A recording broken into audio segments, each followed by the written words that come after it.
you remember stepping into your grandpa's garage? The smell of motor oil, sawdust, and old paint cans. It was more than a storage place. It was a world of treasures, mysteries, and little lessons tucked into every corner. Every shelf told a story. Every drawer held a secret. Today, we're opening that creaky wooden door and looking back at 10 things you'd always find in your grandpa's garage. 1. Coffee cans full of nails. Before plastic organizers and tidy toolboxes, nails, screws, and bolts were saved in empty coffee cans. Grandpa never threw them away, because you never knew when a bent nail could be straightened and used again. Folgers, Maxwell House, and Hills Brothers cans lined his shelves like trophies. Each one rattled with possibility. And as a kid, shaking them felt like discovering pirate treasure. 2. Oil-stained rags. Old shirts, flannels, or dish towels found a second life as shop rags. They were used for wiping grease off hands, polishing chrome bumpers, or blotting up motor oil from a concrete floor. They carried the smells of gasoline, sweat, and soap, scents that defined the heart of his workshop. Today, disposable shop towels have taken over, but none carry the same memory as those rags tucked in the back pocket. 3. Mysterious tools nobody explained. Every grandpa seemed to own at least 3 tools nobody else could identify. Odd wrenches, rusted clamps, or heavy steel contraptions that looked like something from another century. They were usually inherited from his father, kept not just for use but for the stories behind them. As a child, you wondered what secret jobs they were meant for and why they always seemed too important to throw away. 4. Tobacco tins and cigar boxes for storage. Small items like washers, fuses, or thumbtacks often ended up inside old Prince Albert tobacco tins or wooden cigar boxes. These weren't just containers. They carried a bit of character, with bold lettering and logos from another time. Opening them felt like stepping back into the 1940s and 50s, when nothing went to waste. Today, collectors chase those tins, but back then, they were simply part of everyday life. 5. Stacks of old paint cans. Every project left behind half-used paint cans. Some were sealed tight, others rusted and impossible to open. The labels told stories of colors long out of fashion: avocado green, harvest gold, or dusty rose. Grandpa always swore he'd use them again for touch-ups. And while they often sat for decades, they became a living record of every project that shaped the house.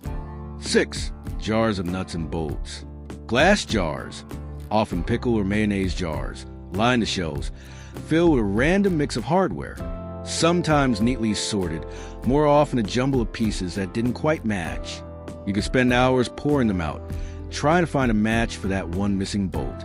It was part puzzle, part patience, and always proof that Grandpa believed nothing should ever be thrown away. 7. Workbench covered in memories.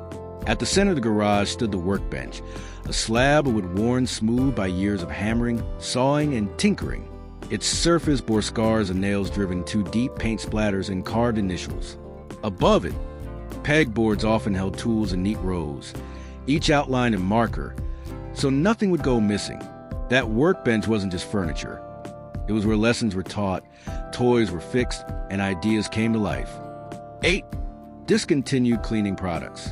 Old cans of turpentine, linseed oil, or wax polishes sat on dusty shelves. Some bore labels from companies that no longer exist. These products promised shine, strength, or protection, but often came with a chemical tang that hung in the air.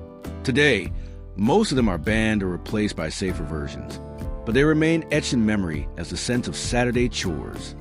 9. Rusty lawn tools. Rakes, shovels, and hose leaned against the wall, handles worn smooth from decades of use. Sometimes, the tools were patched with electrical tape or a nail hammered into place. They might not have been shiny, but they were reliable.